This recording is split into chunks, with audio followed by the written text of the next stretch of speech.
ছাত্রদল নেতা সবুজ আকনের বিরুদ্ধে ভাগ্নিকে ধর্ষণের সত্যতা পেয়েছে ডিবি, আদালতে চার্জশিট দাখিল। বরিশালে ছাত্রদলের এক নেতার বিরুদ্ধে নিজ পরিবারের কিশোরী মেয়েকে ধর্ষণের অভিযোগে এলাকায় সমালোচনার ঝড় উঠেছে। জেলা ছাত্রদলের সাবেক সহসভাপতি সবুজ আকনের বিরুদ্ধে স্ত্রীর বোনের মেয়েকে ধর্ষণের প্রাথমিক ধারণা পেয়েছে গোয়েন্দা পুলিশ ডিবি।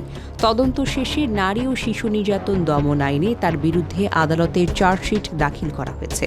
আদালতের সরকারি নিবন্ধন কর্মকর্তা শফিকুল ইসলাম জানিয়েছেন, চলতি সপ্তাহে অভিযোগপত্র গ্রহণ করা হয়েছে, তবে মামলাটি এখনও বিচারিক ফাইলে অন্তর্ভুক্ত হয়নি। মামলার এজাহার ও তদন্ত সূত্রে জানা গেছে, সবুজ আকনের স্ত্রী গর্ভবতী থাকাকালীন সময়ে তার সেবা যত্নের জন্য কিশোরী ভাগ্নিকে বাসায় রাখা হয়। অভিযোগ অনুযায়ী সেই সুযোগে শুরু হয় উত্ত্যক্ত করা।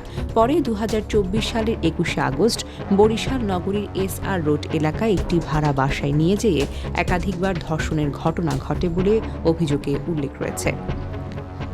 ঘটনা প্রকাশিত হলে পরিণতি ভালো হবে না বলে ভুক্তভোগী ও তার মাকে হুমকি দেওয়া হয়েছিল বলেও মামলায় উল্লেখ আছে। প্রায় 6 মাস পর 26শে মে ভুক্তভোগীর মা বাদী হয়ে মামলা দায়ের করেন।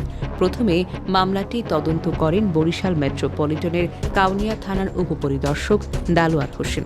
পরে তদন্তভার যায় ডিবির উপপরিদর্শক গাজী ওহিদুল ইসলাম ওহিদের কাছে। তদন্ত শেষে অভিযোগপত্রে উল্লেখ করা হয়, নারী ও শিশু নির্যাতন দমন আইনে অপরাধ প্রাথমিকভাবে প্রমাণিত হয়েছে।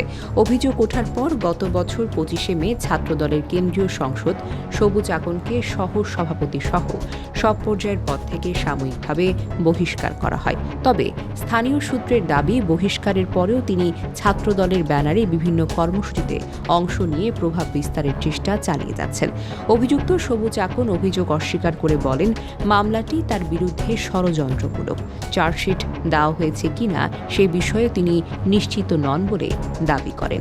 এখন পুরো বিষয়টি আদালতের বিচারাধীন। তদন্ত শেষ হয়েছে, অভিযোগপত্র দাখিল হয়েছে।